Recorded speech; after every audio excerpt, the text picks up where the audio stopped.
Hello दोस्तों, मैं मुबारिक खान स्वागत करता हूं आपका आपके इस ऑनलाइन प्लेटफॉर्म पर। दोस्तों, जैसा कि आप देख पा रहे हैं, आज का हमारा इंपॉर्टेंट टॉपिक है male reproductive system. Male reproductive system क्या होता है दोस्तों, इसके बारे में हम आज जानने वाले हैं।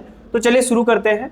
दोस्तों, मेल रिप्रोडक्टिव सिस्टम एक ऐसा सिस्टम है हमारी बॉडी का जिसके अंदर टेस्टोस्टेरोन का सेक्रेशंस एंड स्पर्मेटोजोआ का प्रोडक्शन या फिर फॉर्मेशन किया जाता है। कहने का मतलब जो हमारा मेल रिप्रोडक्टिव सिस्टम है, ये एक ऐसा सिस्टम है जिसके अंदर आने वाले ऑर्गन्स का काम होता है कि वो स्पर्मेटोजोआ किसका फॉर्मेशन करेंगे,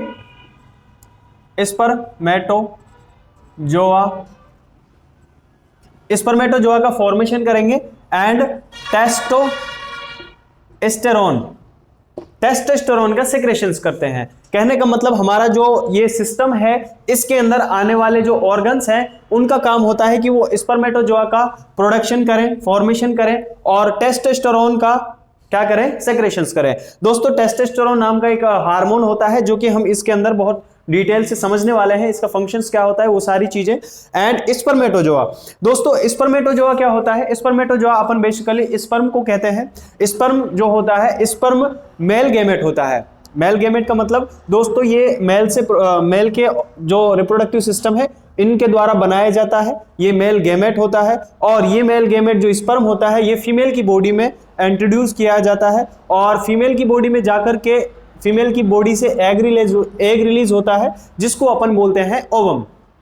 दोस्तों, ओवम प्लस स्पर्म या फिर स्पर्मेटोजोआ, ये दोनों मिलकर के जाइगोट बनाते हैं और उस जाइगोट से फिर धीरे धीरे सेल डिवीजन की प्रक्रिया से बच्चे का निर्माण होता है। कहने का मतलब जो एक इंसान होता है, इंसान को बनने के लिए सबसे पहले स्पर्म और प्लस में हमारा ओवम, इन दोनों का कॉम्बिनेशन होना चाहिए। स्पर्म जो है वो मेल से मिलता है और ओवम जो है वो फीमेल से मिलता है। इन दोनों को मिलने के बाद में तब जाकर हमारा क्या बनता है दोस्तों, जाइगोट बनता है। जाइगोट इन द सेंस की जो फर्स्ट स्ट्रक्चर प्रेजेंट होती है इंसान का जो पहली स्ट्रक्चर होती है मदर की वोम्ब में, वो होती है जाइगोट। और उसके डिवीजन से वो एक सिंगल सेल होती है, उसके डिवीजन से फर्दर जो है डिवीजन आगे होते जाते हैं और एक बच्चे का निर्माण होता है।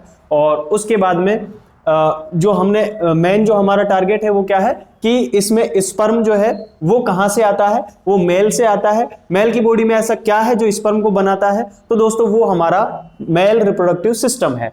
अब इसके अंदर क्या क्या चीजें आती हैं, कौन कौन से ऑर्गन आते हैं, वही सारा हमारा जो है आज का टॉपिक है। इसके अंदर हम सारी चीजें डिस्कस करने वाले हैं। तो चलिए दोस्तों, हमारा जो मेल रिप्रोडक्टिव सिस्टम है उसको स्टार्ट कर देते हैं। मेल रिप्रोडक्टिव सिस्टम क्या होता है? It is a system which involve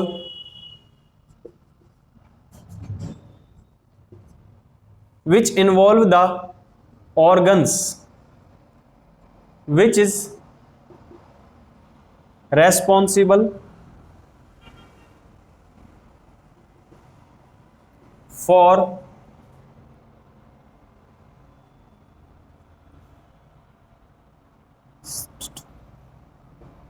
testosterone secretion and spermatozoa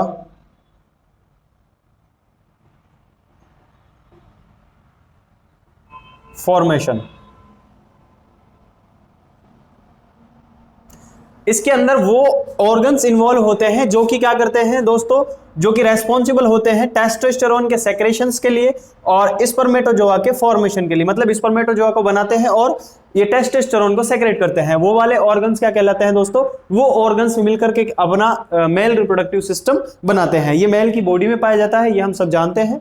चलिए दोस्तों, इसके अंदर कौन कौन से ऑर्गन आते हैं वो हम समझ लेते हैं। इसके अंदर बेसिकली इसको दो भागों में डिवाइड किया गया है। कहने का मतलब इसको हम मेल रिप्रोडक्टिव सिस्टम को दो भागों में डिवाइड करके पढ़ते हैं कि इसके अंदर आने वाले ऑर्गन्स जो होते हैं वो दो तरह से हम पढ़ते हैं। एक तो होते हैं जो हमारी बॉडी के अंदर पाए जाते हैं और कुछ होते हैं जो बॉडी के बाहर दिखाई देते हैं। तो जो बॉडी के बाहर दिखाई देते हैं उनको बोलते हैं अपन एक्सटर्नल रिप्रोडक्टिव ऑर्गन्स, और जो बॉडी के अंदर प्रेजेंट होते हैं उनको कहते हैं अपन इंटरनल रिप्रोडक्टिव ऑर्गन। चलिए दोस्तों, देख लेते हैं कौन कौन से होते हैं। हम इसके अंदर आने वाले ऑर्गन्स के बारे में भी डिस्कस कर लेते हैं। दोस्तों इसमें बेसिकली हमने बात की कि इसमें दो तरह के ऑर्गन होते हैं, कौन कौन से? पहले होते हैं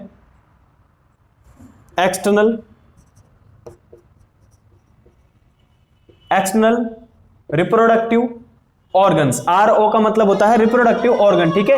ये मैं शॉर्ट में इसलिए लिख रहा हूं क्योंकि यहां पर जगह नहीं है। तो दोस्तों पहले कौन से होते हैं? एक्सटर्नल रिप्रोडक्टिव ऑर्गन्स, और दोस्तों दूसरे होते हैं हमारे इंटरनल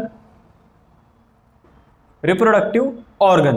तो एक्सटर्नल रिप्रोडक्टिव ऑर्गन्स कौन से होंगे? एक्सटर्नली मतलब बाहरी ऑर्गन, ठीक है।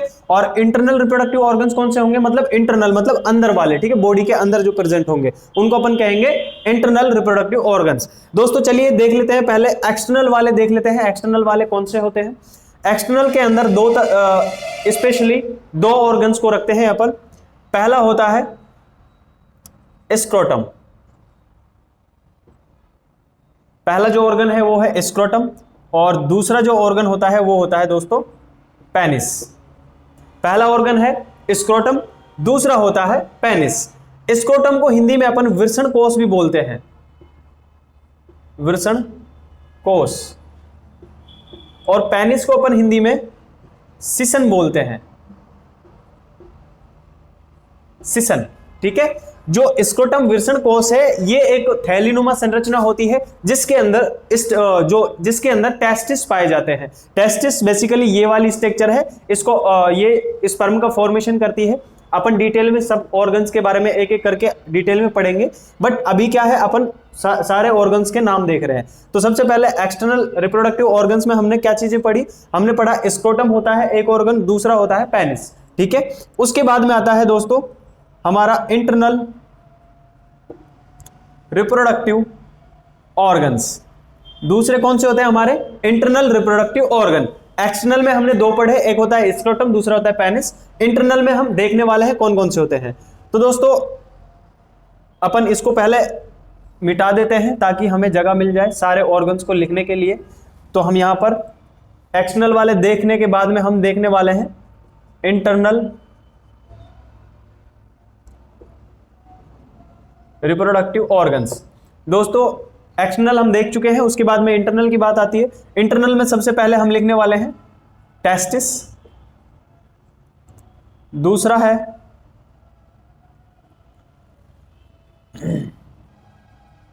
वास डिफरेंस,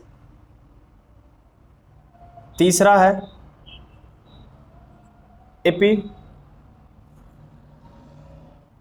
एपिडिडाइमिस, चौथा है स्पर्मेटिड कोड, पांचवा है सेमाइनल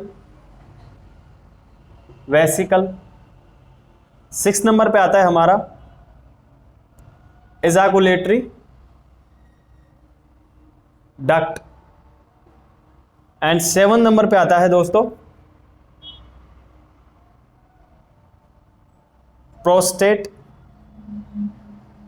ग्लैंड, एंड 8 नंबर पे आता है हमारा कोपर्स ग्लैंड।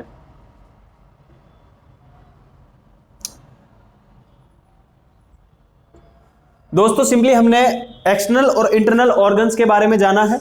एक्सटर्नल ऑर्गन में हमने दो ऑर्गन्स पढ़े थे, एक तो होता है दोस्तों पेनिस, जो कि यहां पर आप देख सकते हैं स्ट्रक्चर्स के अंदर। ये जो स्ट्रक्चर है ये हमारे मेल रिप्रोडक्टिव ऑर्गन्स का स्ट्रक्चर है, यही हमारा मेल रिप्रोडक्टिव सिस्टम होता है। इसके अंदर सारे ऑर्गन्स लगभग मेंशन है, जो नहीं है मेंशन उनको अपन डिटेल में पढ़ लेंगे। तो एक्सटर्नल में हमने सिर्फ दो ऑर्गन्स के बारे में डिस्कस किया था।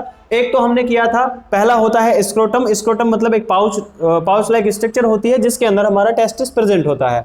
उसके बाद में हमने दूसरा बोला था एक्सटर्नल के अंदर कि पेनिस होता है, पेनिस का मतलब हिंदी में सिसन होता है। तो दूसरा ऑर्गन कौन सा है दोस्तों? पेनिस। ये हमारे दो ऑर्गन्स कौन से हो गए? एक्सटर्नल रिप्रोडक्टिव ऑर्गन्स हो गए। उसके बाद में हमने बात किया था कि हम इंटरनल रिप्रोडक्टिव ऑर्गन्स को देखेंगे। इंटरनल रिप्रोडक्टिव ऑर्गन्स में दोस्तों आठ ऑर्गन्स इन्वॉल्व हैं। पहला होता है टेस्टिस, जो कि आप यहां पर देख सकते हैं, ये वाली स्ट्रक्चर जो राउंड सर्कल में आपको दिख रही है ये क्या है? टेस्टिस है। दूसरी होती है वास डिफरेंस। वास डिफरेंस दोस्तों ये वाला जो ट्यूब लाइक स्ट्रक्चर आपको दिख रहा है ये कहलाता है वास डिफरेंस। उसके बाद में आता है हमारा एपिडिडाइमिस। एपिडिडाइमिस का मतलब होता है जो दोस्तों ये आप देख पा रहे हैं यहां पर जो स्ट्रक्चर बनी हुई है, मतलब टेस्टिस को जो कवर करके ऐसे पकड़ के जिस स्ट्रक्चर ने रखा हुआ है, मान लीजिए ये टेस्टिस है, ये टेस्टिस है और इसको इस तरह से कवर करके रखा हुआ है किसने, इस ऐसी स्ट्रक्चर जो है उस स्ट्रक्चर को अपन बोलते हैं दोस्तों एपिडिडाइमिस। यहां पे मेंशन भी है, इस वाले स्ट्रक्चर को अपन क्या बोलते हैं, एपिडिडाइमिस कहते हैं। उसके बाद में आता है दोस्तों स्पर्मेटिड कोड। दोस्तों स्पर्मेटिड कोड भी हमारे इसी रिप्रोडक्टिव सिस्टम का एक ऑर्गन होता है। वो क्या है कि एक रस्सी लाइक स्ट्रक्चर होती है जो कि क्या करती है, इस जो टेस्टिस है इसको यहां इससे बांध करके और हमारी बॉडी से पकड़ कर रखती है ताकि ये नीचे ना गिरे। तो कहने का मतलब वो रस्सी लाइक स्ट्रक्चर होती है, मतलब इसको पकड़ के रखने के लिए जो स्ट्रक्चर होगी उसको बोलते हैं अपन स्पर्मेटिड कोड। उसको भी अपन डिटेल में पढ़ेंगे। देन आता है हमारा 5th नंबर पे आता है सेमाइनल वेसिकल। सेमाइनल वेसिकल आपको दोस्तों यहां पर जो ये एक पाउच लाइक स्ट्रक्चर दिख रही है छोटी सी, यहां पर जो ये स्ट्रक्चर देख पा रहे हैं आप, इस स्ट्रक्चर को अपन बोलते हैं क्या, इसको बोलते हैं अपन सेमाइनल वेसिकल। उसके बाद में इसका भी एक स्पेशल काम होता है, फंक्शन होता है। इसका काम होता है कि ये कुछ अपने सेक्रेशंस ऐड करती है स्पर्म के अंदर, वो बाकी आप सारी चीजें डिटेल में आगे पढ़ेंगे। नेक्स्ट आता है हमारा 6 नंबर पे इजैकुलेटरी डक्ट। दोस्तों इजैकुलेटरी डक्ट जो है ये प्रोस्टेट ग्लैंड के अंदर जो डक्ट है, और ये डक्ट कहां पर खुल रही है, हमारे मेल यूरेथ्रा के अंदर, ठीक है। ये यूरेथ्रल ट्यूब जो है उस ट्यूब के अंदर आकर जो हमारी ये ट्यूब खुल रही है, इस ट्यूब को अपन बोलते हैं दोस्तों इजैकुलेटरी डक्ट। मतलब इजैकुलेशन जहां से होता है उस डक्ट को अपन बोलते हैं इजैकुलेटरी डक्ट। इजैकुलेशन क्या होता है, इजैकुलेशन एक ऐसी प्रक्रिया है जिस पर जो हमारा स्पर्म होता है वो एक टाइम पर बाहर आता है, उस टाइम में उस सिचुएशन को अपन इजैकुलेशन बोलते हैं। और इजैकुलेशन जहां से मतलब वो स्पर्म निकल कर आता है उस डक्ट को अपन बोलते हैं इजैकुलेटरी डक्ट। ये डिटेल में समझ में आएगा आपको आने वाले क्लासेस में, अभी सिर्फ नाम याद रखें क्या है ये इजैकुलेटरी डक्ट। नेक्स्ट आता है दोस्तों हमारा प्रोस्टेट ग्लैंड। 7 नंबर पे क्या है, प्रोस्टेट ग्लैंड। दोस्तों ये एक बटरफ्लाई लाइक जो स्ट्रक्चर आपको दिख रही है, यहां पर आप देख पा रहे हैं, इस स्ट्रक्चर को अपन बोलते हैं प्रोस्टेट ग्लैंड। ये क्या है, प्रोस्टेट ग्लैंड होती है, ठीक है। उसके बाद में आता है दोस्तों हमारा कॉर्पस ग्लैंड। कॉर्पस ग्लैंड जो दोस्तों ये हमारा इस वाले स्ट्रक्चर के आप अंदर जो ये आप राउंड सर्कल में देख पा रहे हैं, यहां पर पाए जाते हैं हमारे कॉर्पस ग्लैंड। इसके भी अलग अपने फंक्शंस होते हैं, वो सारी चीजें हम डिस्कस करेंगे नेक्स्ट क्लासेस में। आई होप ये जो आपको मैंने पढ़ाया है इतना वो आपको समझ में आया होगा। नेक्स्ट जो भी हमारा टॉपिक होगा वो होगा एक्सटर्नल रिप्रोडक्टिव ऑर्गन्स के बारे में, और हम उनको डिटेल में पढ़ेंगे। लेकिन डिटेल में हम तभी पढ़ेंगे जब मुझे इस वीडियो के ऊपर अच्छा रेस्पॉन्स मिलेगा। अगर आप चाहते हैं कि मैं इसी तरह से आपको इस मेल रिप्रोडक्टिव सिस्टम को कंप्लीट कराऊं, तो मुझे अगर इस वीडियो पे अच्छा रेस्पॉन्स मिलेगा तो मैं डेफिनेटली नेक्स्ट वीडियो भी इसके रिगार्डिंग आपके लिए तैयार करूंगा, बनाऊंगा। और इसका जो टारगेट है हमारा 100 व्यूज़ का है, ओनली एंड ओनली 100 व्यूज़ का है। अगर आप लोग इसको शेयर करते हैं और अपने फ्रेंड्स के साथ में शेयर करके इसके 100 व्यूज़ कंप्लीट कराते हैं तो डेफिनेटली नेक्स्ट वीडियो में बहुत जल्दी बनाने वाला हूं, और नेक्स्ट वीडियो आपको बहुत जल्दी मिलने वाला है। तो आई होप दोस्तों, मैं आशा करता हूं कि आज का जो सेशन है आपको बहुत अच्छे से समझ में आया होगा, और अगर समझ में आया है तो like, comment and share and subscribe जरूर करें। इसी तरह की वीडियो देखने के लिए अपने दोस्तों को भी इनवाइट करें, इस वीडियो की लिंक को सेंड करके। तब तक के लिए बाय बाय, थैंक यू।